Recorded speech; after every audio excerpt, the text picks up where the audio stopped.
ಮಾಜಿ ಪ್ರಧಾನಿ ಮನಮೋಹನ್ ಸಿಂಗ್ ಅವರು ನಿಧನವಾದ ಸಂಗತಿ ತಿಳಿದ ತಕ್ಷಣ ದಿಗ್ಭ್ರಮೆ ಆಯಿತು.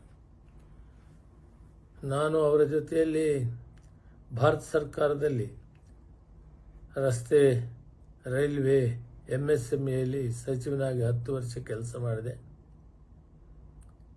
ಅವರ ಮಾರ್ಗದರ್ಶನದಲ್ಲಿ ಅತ್ಯುತ್ತಮವಾದ ಸೇವೆ ಮಾಡುವ ಅವಕಾಶವನ್ನು ಸಿಕ್ಕಿತು. ಈ ಜಗತ್ತಿನ ಅತಿ ಶ್ರೇಷ್ಠ ಅರ್ಥ ತಜ್ಞರಲ್ಲಿ ಒಬ್ಬರಾದಂಥವರು, ಹೊರದೇಶಗಳಿಗೆ ಮಾರ್ಗದರ್ಶನವನ್ನು ಕೊಡಿದಂಥವರು. 1991ರಲ್ಲಿ ನಾನು ಮೊದಲು ಲೋಕಸಭೆಗೆ ಆಯ್ಕೆಯಾದಾಗ, ನರಸಿಂಹರಾವ್ ಅವರು ಪ್ರಧಾನಮಂತ್ರಿ ಆದಾಗ ಅರ್ಥ ಸಚಿವರಾಗಿ ಈ ರಾಷ್ಟ್ರ ಆರ್ಥಿಕ ಪರಿಸ್ಥಿತಿ ಕಷ್ಟ ಇದ್ದಂಥ ಕಾಲದಲ್ಲಿ ಈ ರಾಷ್ಟ್ರವನ್ನು ಬಹಳಷ್ಟು ಅಭಿವೃದ್ಧಿ ಮಾಡಲಿಕ್ಕೆ, ಆರ್ಥಿಕ ಪರಿಸ್ಥಿತಿಯನ್ನು ಸರಿಪಡಿಸಲಿಕ್ಕೆ ಅತಿ ಹೆಚ್ಚು ಕೆಲಸವನ್ನು ಮಾಡಿದಂಥವರು. ಅದರ ಮುಖಾಂತರ ಅವರು ಪ್ರಧಾನಮಂತ್ರಿ ಆದ ಮೇಲೆ ಈ ರಾಷ್ಟ್ರದಲ್ಲಿ ಸಮಗ್ರ ಅಭಿವೃದ್ಧಿಗೆ, ಆರ್ಥಿಕ ಸ್ಥಿತಿಯಲ್ಲಿ ಜಗತ್ತಿನ ಬೇರೆ ರಾಷ್ಟ್ರಗಳ ಜೊತೆಗೆ ಹೋಲಿಕೆ ಮಾಡಿದರೆ ಬಹಳಷ್ಟು ಅತ್ಯುತ್ತಮ ಮಟ್ಟಕ್ಕೆ ತಂದರು.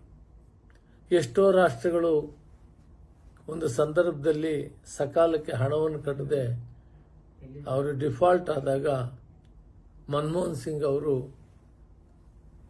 ವರ್ಲ್ಡ್ ಬ್ಯಾಂಕ್ಗೆ ತಗೊಂಡಿದ್ದ ಸಾಲವನ್ನು 3 ತಿಂಗಳು ಮೊದಲು ಕಟ್ಟಿ ಜಗತ್ತಿನಲ್ಲಿ ಭಾರತ ದೇಶಕ್ಕೆ ಒಂದು ಬಹುಮಾನವನ್ನು ತಂದಂಥ ಕೀರ್ತಿ ಮನಮೋಹನ್ ಸಿಂಗ್ ಅವರಿಗೆ ಸೇರಬೇಕು. ಇಂಥ ಒಬ್ಬ ಅರ್ಥ ತಜ್ಞರನ್ನು, ಪ್ರಧಾನಿಯನ್ನು ನಾವು ಕಳ್ಕೊಂಡಿದ್ದೇವೆ. ಅವರು ಈ ದೇಶಕ್ಕೆ ಕೊಟ್ಟ ಕೊಡುಗೆ, ಮಾರ್ಗದರ್ಶನ, ಅಭಿವೃದ್ಧಿ ನಮ್ಮೆಲ್ಲರಿಗೂ ದಾರಿದೀಪವಾಗಿದೆ. ಇಂಥ ಒಬ್ಬ ಮಹಾನ್ ಚೇತನವನ್ನು ಕಳೆದುಕೊಂಡ ಭಾರತ ದೇಶ ಇವತ್ತು ದುಃಖತಪ್ತವಾಗಿದೆ. ಅವರ ಆತ್ಮಕ್ಕೆ ಶಾಂತಿಯನ್ನು ಕೊಡ್ತೇನೆ. ಅವರ ಕುಟುಂಬ ಮತ್ತು ಅವರ ಅನುಯಾಯಿಗಳಿಗೆ ಈ ದುಃಖವನ್ನು ಭರಿಸುವ ಶಕ್ತಿ ಭಗವಂತ ಕೊಡಲಿ ಅಂತ ದೇವರನ್ನ ಪ್ರಾರ್ಥನೆ ಮಾಡ್ತೇನೆ. ನಿಮ್ಮ ಅವರ ಒಡನಾಟ ಹೇಗಿತ್ತು ಸರ್?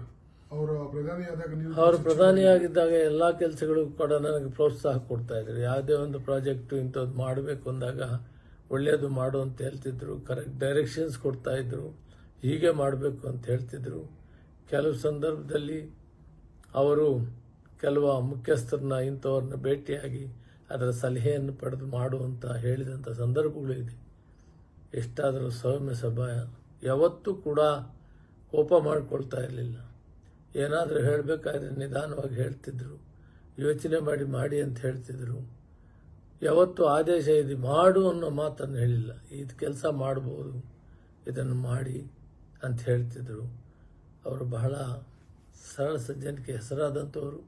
ಯಾವ ಮಂತ್ರಿಗಳ ಜೊತೆಯಲ್ಲಿ ಕೂಡ ಅವರು ಸೌಮ್ಯದಿಂದನೇ ಮಾತಾಡ್ತಾ ಇದ್ರು, ಪ್ರೀತಿಯಿಂದ ಮಾತಾಡ್ತಿದ್ರು, ವಾತ್ಸಲ್ಯದಿಂದ ಮಾತಾಡ್ತಿದ್ರು.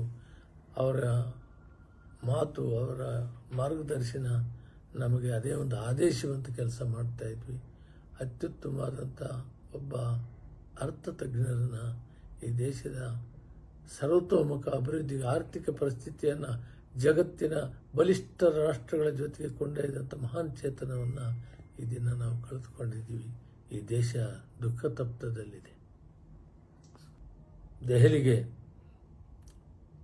ಬೆಳಗಾವಿನಿಂದನೇ ನಾನು ಹೊರಡ್ತಾ ಇದ್ದೀನಿ. ಮಧ್ಯಾಹ್ನ ಅಷ್ಟೊತ್ತಿಗೆ ದೆಹಲಿಯನ್ನು ಮುಟ್ತೇನೆ.